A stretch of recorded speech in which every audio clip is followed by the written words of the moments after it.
গরম যা পড়ছে কি আর বলবো, এত বেশি খাবার পানির প্রয়োজন হচ্ছে, তো ভাবলাম আজকে ফিল্টারটা পরিষ্কার করে ফেলি, আপনাদের সাথে একটা সুন্দর একটা টিপস শেয়ার করে ফেলি।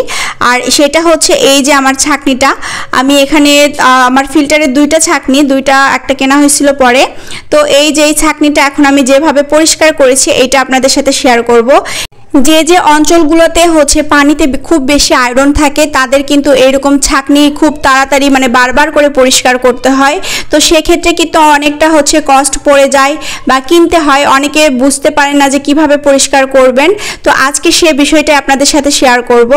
আর এই যে আমার ছাঁকনিটা, এইটাকে আমি একটা লেবু নিয়েছি।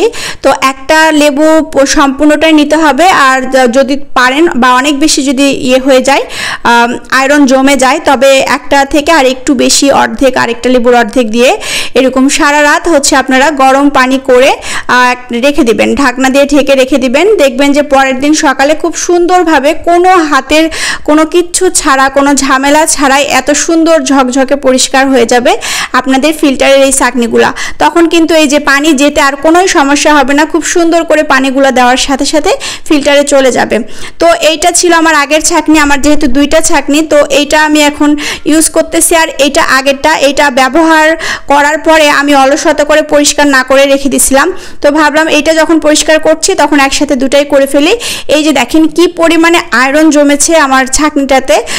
এখানে আমি আগের যে পাত্রটা ছিল সেই পাত্রতেই কিন্তু আবারও আমি পরের ছাঁকনিটা দিয়েছি, এখানে এক্সট্রা করে আর কোনো লেবু দিতে হয়নি আমার, শুধু এক পিস আমি লেবু দিয়েছিলাম, তো সেইটা দিয়ে আমার হয়ে গেছে, আর কোনো লেবু দরকার পড়েনি। তো দেখেন এইটাও আমি একদম 6-7 ঘন্টার মতো রাখছিলাম আর খুবই সুন্দর পরিষ্কার হয়ে গেছে। তো এই যে দেখা যাচ্ছে কিন্তু আর একটু করে নিচের দিকে আয়রনটা আছে, তো আমি এটা আরও একটু রেখে দিব কারণ পানি এখনও অনেক গরম আছে। তো পানি যতক্ষণ ঠান্ডা না হয় ততক্ষণ ওইটা ভিজে রেখে দিবেন, সমস্যা নেই। সুন্দর করে পরিষ্কার হওয়ার পরে তারপরে আমরা এটা আবার ইউজ করতে পারবো। তো এই যে সম্পূর্ণ একদম ঠান্ডা হয়ে গেছে, এবার আমি ছাঁকনিটা উঠিয়ে নিচ্ছি। দেখেন কত সুন্দর ভিতরে পরিষ্কার হয়েছে, একদমই নতুনের মতো।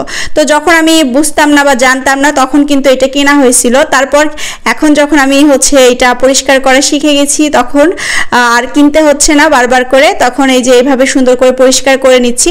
তো আপনারাও যারা এখন পর্যন্ত এই পিউরিটির এই ছাঁকনিগুলো পরিষ্কারের পদ্ধতিটা জানেন না, তারা এটা দেখে ভিডিও দেখে শিখে নেবেন আর এভাবেই করবেন, আপনাদের মানে টাকাটা সাশ্রয় হবে আর কি। এক একটা ছাঁকনি কিনতে গেলে কিন্তু 100-150 টাকার মতো লেগে যায়, তো সেই কষ্টটা বেঁচে গেল আর কি।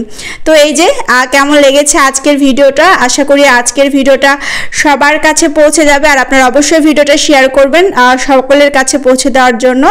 যেহেতু এখন গরম পড়ে গেছে, পানি কিন্তু খুব বেশি প্রয়োজন পড়তেছে, আর ফিল্টারের পানি ছাড়া কিন্তু এমনিতে পানি খাওয়া মানে কি বলবো আর। তো এই ছিল আজকে ছোট্ট একটা ভিডিও, কেমন লেগেছে অবশ্যই জানাবেন। আল্লাহ হাফেজ।